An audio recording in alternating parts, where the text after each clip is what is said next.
Um, I almost didn't make it because of this weather, so well done. So firstly, I'm Aarushi. I'm mostly a backend developer, and I've been doing Go for about a year and a half now. But basically, I wanted to start doing front-end development as well, because I went to JSConf, like the after party, and it was basically a festival. It was the coolest thing I'd ever seen, just front-end developers just doing really cool things. So I wanted to do that kind of stuff. But I didn't want to learn JavaScript. I didn't want to go down that path of Node and NPM and all of the frameworks and even trying to get my head around that stuff. So that's why I started dabbling with WebAssembly. So in this presentation, I just want to introduce you to Go and WebAssembly. So while WebAssembly can be used for a range of different traditionally back-end languages, I'm specifically talking about Go. So just to set up what the presentation will be structured like. So firstly, I want to talk about the what, why, and hows of WebAssembly. Then I want to go down the path of the Go specifics. So how you compile to WebAssembly, how you run things with Go in the browser. Then I want to talk about calling JavaScript from Go, and then calling Go from JavaScript. And then there's also a range of frameworks that are already available, even though WebAssembly is quite new, especially for Go. And then I have some demos of me trying out WebAssembly, and I want to go through some of those and some of the caveats that I ran into and how you can avoid them. And then testing and how testing fits in with CI as well. So what is WebAssembly firstly? So if you go on their website, it defines it as a binary instruction format for a stack-based virtual machine. And so to me, those are all English words, but don't really make that much sense. So basically what I think of WebAssembly being is more of a compile target rather than a language itself. So it's something so you take a specific language like Go, Rust, or Python, and you compile it down to WebAssembly rather than writing WebAssembly yourself. So while Mozilla does provide WebAssembly text format so that you can write WebAssembly, I wouldn't recommend doing that. I mean, nobody really wants to write assembly code. So basically, WASM is just a way to take any language, compile it down, and then run it in the browser or anywhere else that you have a WASM runtime. But how do you do that? So for different languages, the process is different. So for Go, for anyone that is already familiar with writing Go, the command is very, very similar. So you've got your Go build, except that you specify your operating system to be JavaScript, your architecture to be WASM, and the output file is a .wasm file. So obviously you can name it whatever you want. So in our case, we've named it main.wasm. So this main.wasm basically just contains your bytes, plus it's got things like your import object, WebAssembly memory, which is just a JavaScript array, so that you can share memory and do all of the things that you need to with your memory there. So the way that this main.wasm actually runs with your HTML is in the following way. So first we instantiate a Go object, which I'll talk about a little bit later. But mainly, you fetch your main.wasm and your go.import object, which is where all of the functions live, the ones that you want to, that are JavaScript functions, but you want to be able to call them from Go.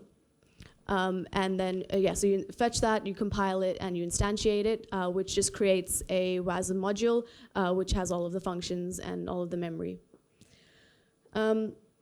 So that's kind of how you would do it, but why would you want to do this in the first place? So one of the main reason that people are really excited about WebAssembly is speed. So firstly, WebAssembly is obviously more compact than JavaScript. So fetching it from a server is a lot quicker. And then if you compress that WASM file down even further, that's even smaller than a normal JavaScript file. One caveat there, though. So while WebAssembly files are smaller, that's not the case for Go at the moment, because when you compile a Go program down to WebAssembly, it takes all of Go's library. So for example, the FMT package, the printing and all of the strings and stuff, that's a huge package in itself. And so it actually makes the WASM file size quite large. And that's why Go also has TinyGo, which can also be used to make your WASM files smaller. But this is all stuff that's very, very new at the moment. So there are still lots of things that are missing from that TinyGo and Go environment. So while speed is an interesting aspect, I think the other three reasons are probably more interesting for why you would want to use WebAssembly. So things like language diversity.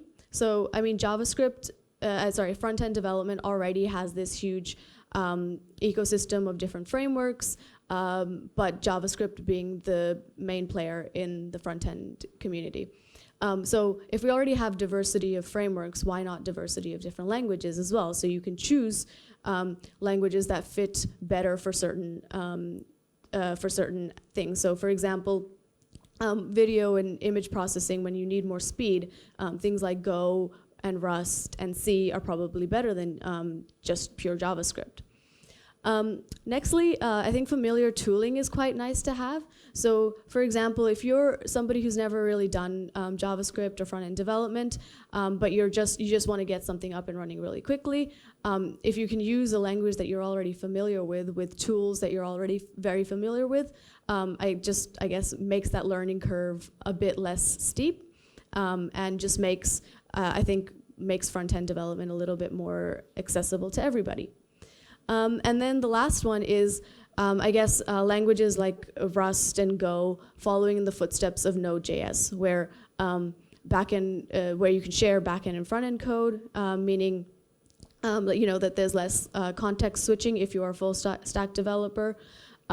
There's also, that means that you might not have to split your teams in terms of front-end developers and back-end developers, and maybe everyone can do a bit of everything.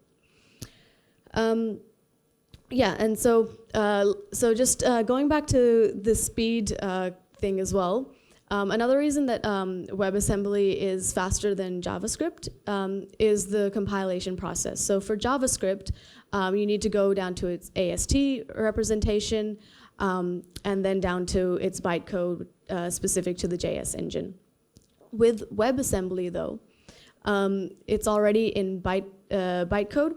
So all you really need to be doing is checking for any errors, and then just running it in the browser. So obviously faster, less steps. Okay, so moving on to some of the Go specifics. So to actually be able to use WebAssembly and Go together, Go has introduced a few different things. So firstly, we have the syscall.js package, which is just your JavaScript interface. So that means that it allows you to communicate with JavaScript APIs and the JavaScript environment. So you can do things like manipulate the DOM, access the webcam, play with the canvas, and all of the other things that you can just normally do with JavaScript. Next is the compiler target. So obviously when we specified the operating system and the architecture, so WebAssembly in this case. And then the last one, and the most important part, is the wasm_exec.js file. So you can think of this as the glue between JavaScript and Go. So what it does, it basically binds your compiled WASM code and the JavaScript environment. So it handles all of your Go values. It helps you run the actual WASM binary in your browser. And it basically just sets up a global JS object called Go, which we saw earlier, which basically has a few different responsibilities. Firstly, it configures your runtime, so you can set up all of your environments. It does graceful error handling as well, and it also sets up the import object. And I keep mentioning the import object because that's really, really important in allowing Go to access your JavaScript functions. So things like some of the very important functions in the import object are things like being able to copy bytes to and from JavaScript and Go. So basically these functions are imported into the WASM instance. So if you think of JavaScript, WASM, and Go, you're importing JS functions into WASM, which Go can then access. And so lastly, with this WASM exec, because WASM also, modules also expose some linear memory for you to work with, like where I talked about copying bytes from JS to Go, it also provides that functionality in the WASM exec JS file. Okay, so calling JavaScript from Go. So really, it is possible to completely just remove JavaScript and just use Go. So for example, some very, very simple functions that you're used to with JavaScript, like getting the window, the document. So basically, to call your JavaScript functions, you can just do .call plus the function name and the arguments that you want to pass. So for example, in the third line, we're getting the element, get element by ID, the ID being scanvas. So that's how you call the actual JavaScript functions. And then you can also like get attributes by literally just doing .get and specifying the attribute that you're trying to get and converting it back into whatever Go value that you want. And we'll talk about this conversion a little bit later and why that's actually not that great. And then lastly, you can also just set attributes as well by just calling .set plus the attribute and the value that you want to set it. So, but what you might notice here is that while we can just get rid of JavaScript, there's no real need to do that, right? In this case, like we're not getting any extra benefits out of this. We're not getting any speed benefits, readability, and nothing like that, right? If anything, it's actually just making your code a lot more bloated, a lot more difficult to actually read itself. So I don't actually think that there's ever a need to completely get rid of JavaScript, even if you're using Rust or Go or whatever language. I think the future is more to use it together. So I'll show you the next one, which is calling Go functions from JavaScript, which I think is more interesting and fits more nicely in the whole concept of using Go and JavaScript together. So in this case, how we would actually do it firstly is, so let's say we have an apply filter function that we want to do like a bunch of pixel manipulations on. So what we do is we would define our Go function with the following signature, with being this, which is a JS value, arguments, which is a slice of JS values, and returns an interface. So this is basically just how you access fields in a JavaScript object. It's very, very similar to the keyword this in your normal JavaScript environment as well. The JS value is, I think, under the hood, it ends up just being an interface that you have to end up manipulating and finding out its value and figuring out how to get that JS value into a Go value when you use it internally in your Go file. And then args is just your list of arguments that you want to pass from JavaScript into Go. And then we're returning an interface, and this is so that the syscall.js package can then wrap this function and return a JavaScript function. So you can see here, so js.func_of, we pass in our Go function. This will return a JS value, which I've named apply filter func. And then we can just set that globally in the JavaScript environment by just calling .set, like I showed you previously.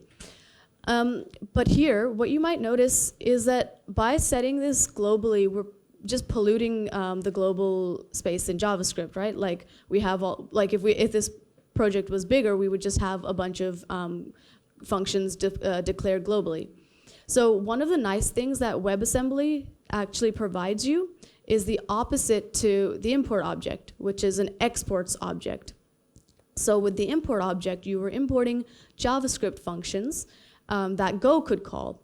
With the export object, in theory, what you should be able to do is actually just pass this apply filter func to the exports function, and then JavaScript should be able to call it, thereby just keeping all of your functions in the WASM module. More mature languages like Rust actually allow you to do that at the moment. But at the moment, Go is still very, very new in its WebAssembly stages, so it doesn't allow that. But hopefully in the future, that will be where it moves towards. Yeah, okay.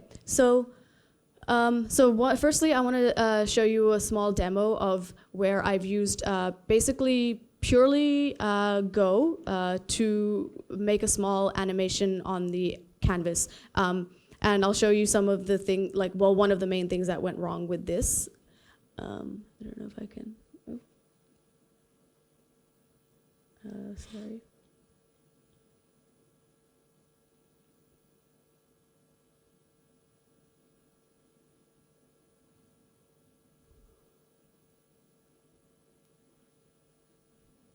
I'm not sure if I can click on this. It did?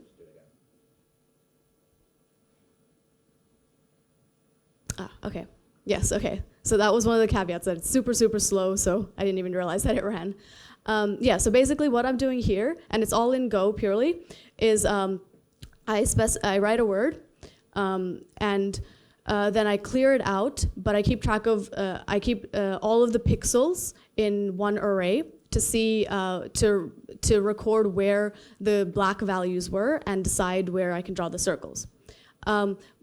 But what you would notice here is that it's really, really slow. The animation is really, really slow. Even clicking it and clearing it out again and writing a new word is really, really slow as well. And the reason for that is so I'll show you the code and what it actually does. So this is the actual code. So basically, you've written the word, you've gotten an array of your pixels, and then in the Go code, you have to go through the entire array, check each set of 4 values, 1 pixel represented by 4, and then you do this. So because it's a JavaScript array, you can't just index it normally how you would in Go. So firstly, you do the .index0, .index1, blah, blah, blah. But what really slows it down is this .int. So converting a JavaScript value to a Go value is incredibly slow. And that is because, firstly, obviously this array is huge, right? So basically, to convert it, it's really, really clunky because of the fact that, firstly, we have to use the unsafe package in Go.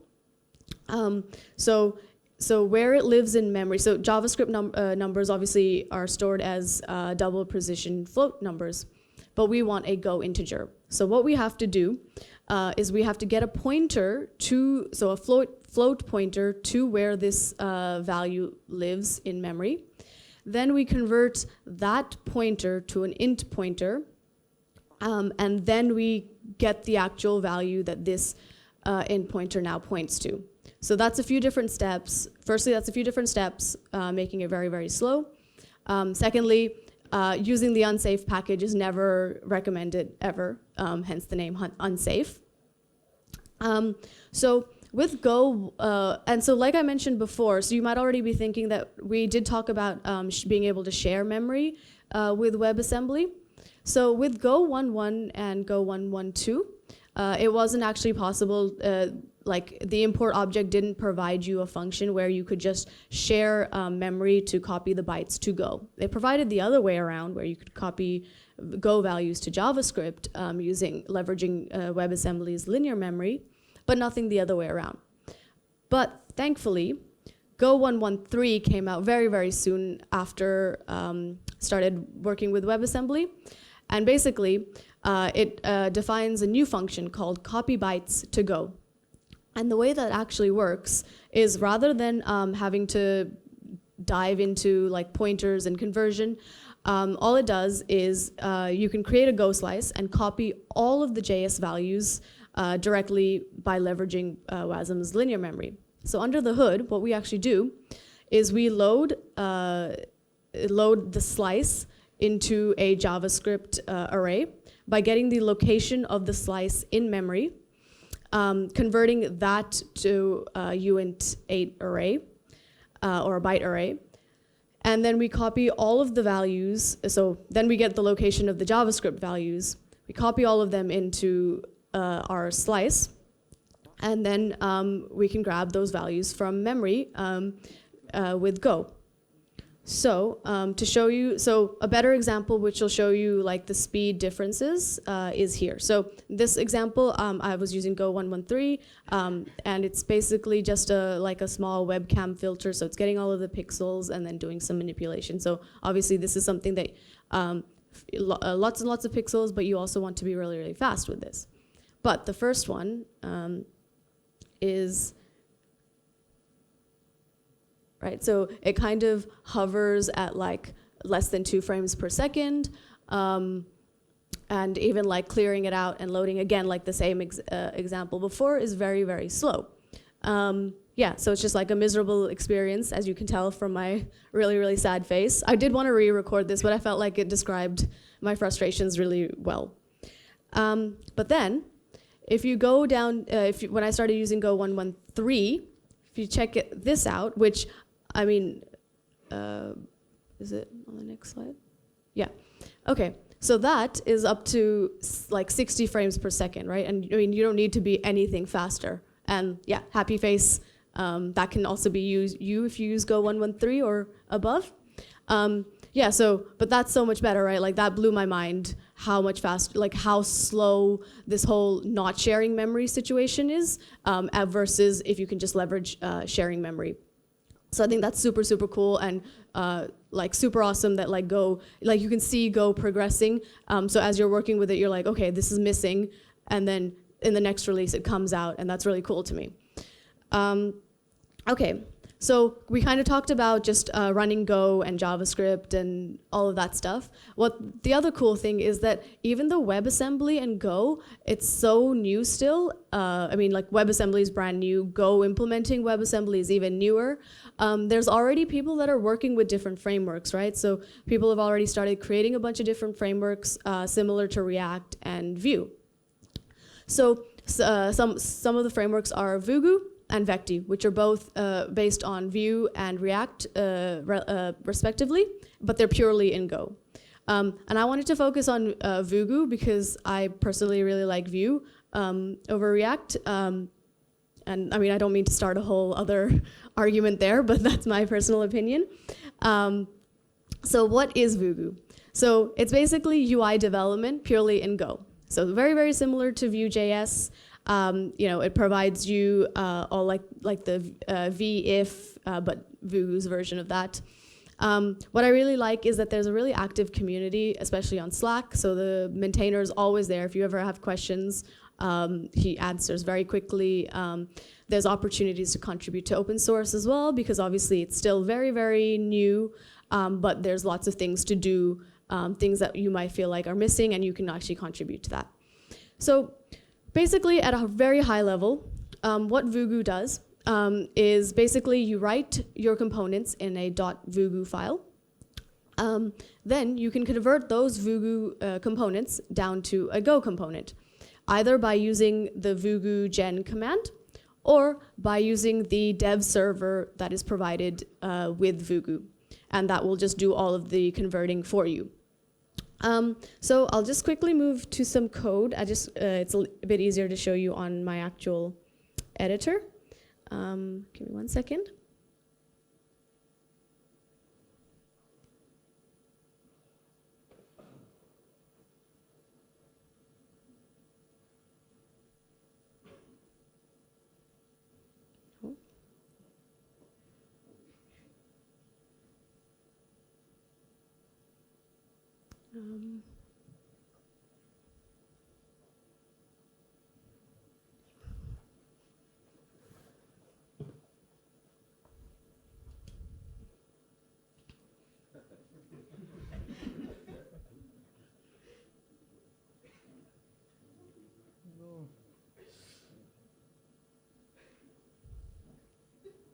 It worked before, I swear.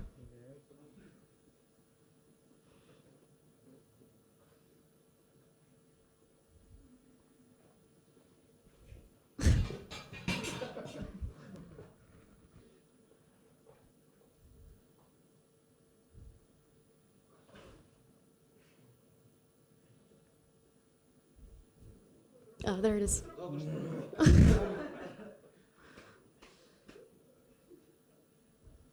You should say it faster.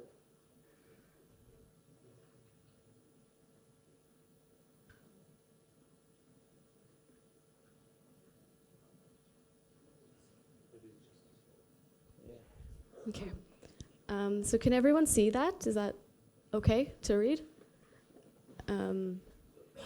Okay, yeah. So we start off, so from going from the very bottom up, so we start off with a root.voodoo component. So you can name your components anything you want, but we always need a root, like the base has to always be a root. So you can have child components, but there has to be a root. So because I've just got the one component, it's just called root. So what you can see, it's very, very similar. It's very easy to, I guess, get started with this. It's all just HTML and CSS with a few differences. So you've got your, so these are Voodoo specific things. So like VG-if, VG-HTML. I'm not using this here, but like a VG-for as well. So basically, and the VG-HTML is just so you can write direct HTML there. And it also you can also already do like event handling as well. So for example, the click handler. So normally I think it's like on click and then you specify the function. With Voodoo, instead of on click, it's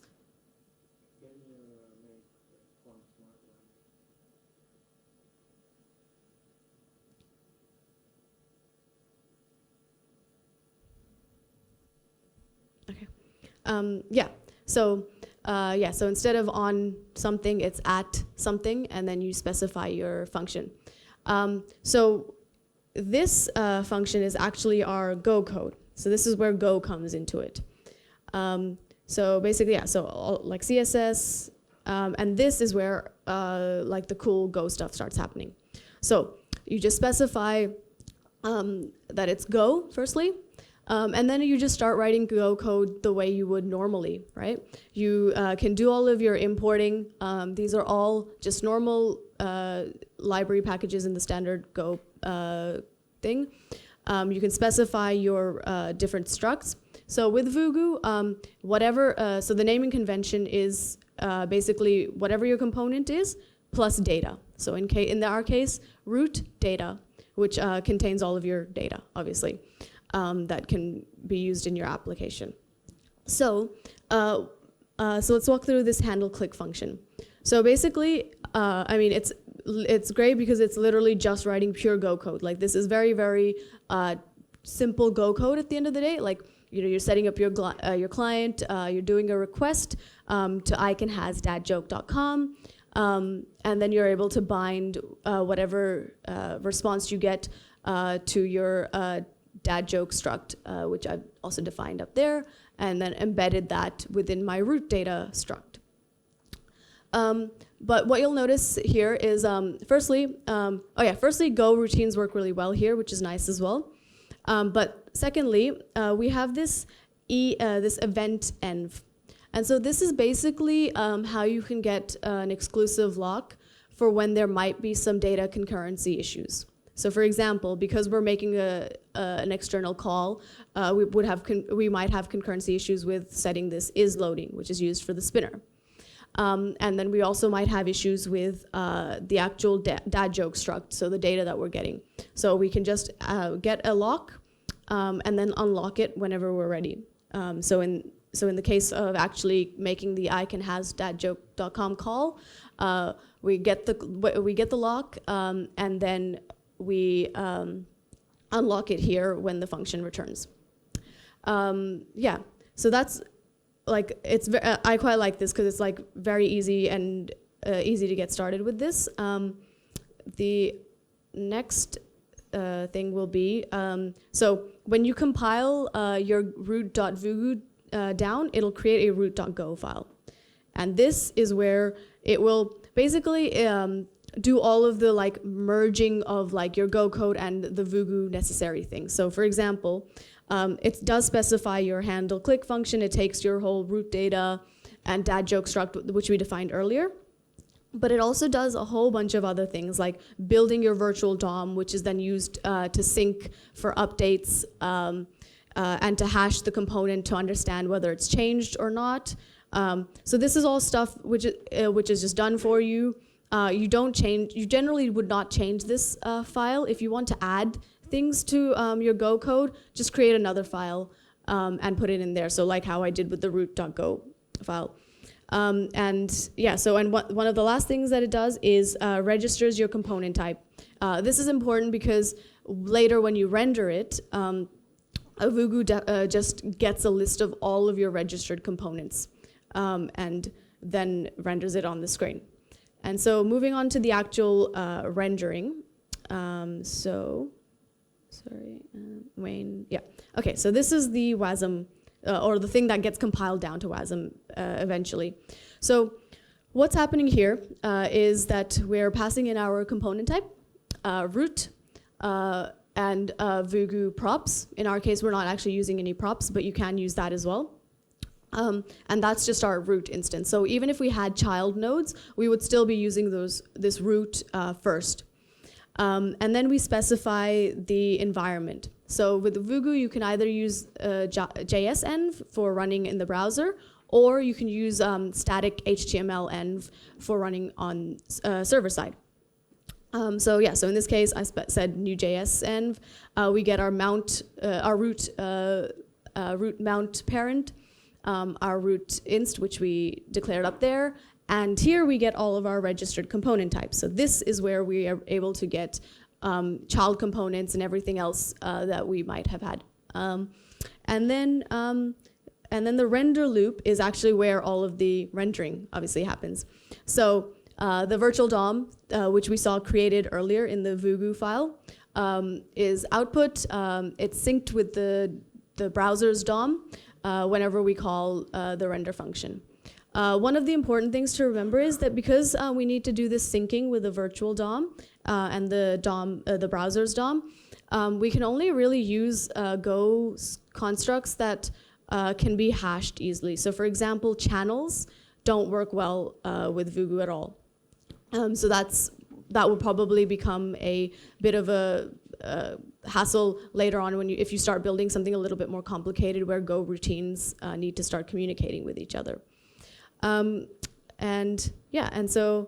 the last thing is, so like I said, you can use the Voodoo gen command to do the compiling, or the dev server as well, which which does all of these steps for you. Okay, so that was just a brief introduction into like the different one of the frameworks that are available. So there's also Vecti, which I haven't really played with at the moment, but it's based on React. So that's there as well. So just going back to my slides. Okay, so the last thing, one of the last things that I wanted to talk about was actual testing as well. So if you're using WebAssembly, it's likely that you'll want to do your tests inside the browser itself, right? So, but at the moment, it's kind of a like cumbersome process, right? You would have to compile your tests down to WebAssembly, include them with the static HTML, include the WASM exec.js file as well. So it's like a few different steps that you need to take care of. But with this library, WASM browser test, it automates all of that for you. And you can just run your tests headlessly in the browser. It's a very, very simple process as well. So that's the GitHub for it if anyone wants to take a look. But basically, you grab this WASM browser test file, you rename it to Go.js WASM exec, and then the actual command to run your test is the same as any other Go program, Go test. With one difference, again, you have to specify your operating system being JavaScript and your architecture being WASM. But it works really, really nicely. You can run it locally, and it fits in with your CI as well. So literally just do all of the same steps that I mentioned before. So in the actual install thing, we're doing all of the renaming, and like we grab it and then we do the renaming, and then we're able to just run our Go test file, and basically deploy the entire thing after running the tests, and deploy your whole WebAssembly thing. And the nice thing is that WebAssembly works well right now with like CI, putting it in a Docker container if you want to, and all of that kind of stuff. So to summarize a bit, so firstly, I don't think WASM is there to replace JavaScript. It's more to work alongside JavaScript. It's more so that you can pick and choose the languages that work best for you, whether that's speed constraints, whether that's code sharing, whether that's just you know a certain language and you don't want or don't have the time to learn another language well. Performance is obviously one of the reasons that you would use this. So like we talked about speed being one. So generally WASM files tend to be smaller, but Go at the moment unfortunately is not. And obviously so WASM would work well, much better with like image processing, video processing, audio processing, where there's a lot of maths and number crunching going on. There's already a few different frameworks out there for you to play with and start using. So the one that I mentioned, Voodoo, while it's not used in production for any other applications that I know of, their website is made in Voodoo, which is cool. And there's an active community, opportunities to contribute to open source. And lastly, I just want to leave you with the future of WebAssembly as well. So it's really cool that you can run this in the browser. But already people have started moving it outside of the browser. So that's where Mozilla and I think Fastly and one other company have started this concept of WASI, right? So WebAssembly System Interface, which is just a way to standardize making syscalls for different operating systems. So like we mentioned earlier, what WebAssembly is, it's for a virtual machine. So what we want is we also want to be able to do it for a virtual operating system as well. So that WebAssembly doesn't need to know whether you're on a Windows machine or on a Mac or a Linux. And the whole point of WASI, is that at the moment, these syscall things aren't meant to be publicly accessed. So there's a lot of like hacks going around to get things working, different WASM runtimes doing things slightly differently. But to make WebAssembly and WASI a thing that can actually work at a scale in the long-term future, that's why WASI is necessary, to just standardize all of these things so that people can all just use it without having to understand different concepts. Yeah, and so some of the resources, if you want them. And yeah, so I hope this gets you excited about WebAssembly, Go, and just the future of WASI and WebAssembly.